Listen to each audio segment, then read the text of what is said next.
Hi guys welcome new day new blog सबैजनालाई। आज चाहिँ म तपाईँहरूलाई केही ठाउँहरू सेयर गर्न जाँदैछु साथीहरू।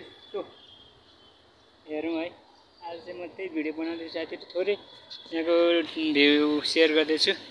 यहाँ चाहिँ हेर्नुहोस् हैन, स्विमिङ पुल रहेछ। अनि यहाँ चाहिँ कति 500 सय तिरेर जान पाउँछ क्यारे, त्यस्तै भन्दै सुनेको थिएँ मैले एउटा दाइले है। अनि हाम्रो धरहरा चाहिँ नजिकै छ है, हेर्न सक्नुहुन्छ। अनि यहाँ अगाडि वीर हस्पिटल, अनि यहाँ चाहिँ एउटा बन्द गरेको ठुलो भवन छ साथीहरू, हेर्नु होला हैन। आजको भ्यू चाहिँ यस्तै रहेको छ। यहाँ यो चाहिँ नारायणहिटीको यो पुलिस क्याम्पभित्र र यो तालटुल कामहरू रहेछ नि, त्यो एउटा दाइले मलाई जहाँ हुने रहेछ आँटे।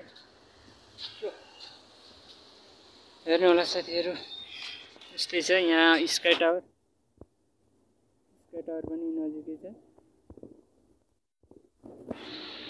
साथीहरू, यस्तै छ हैन।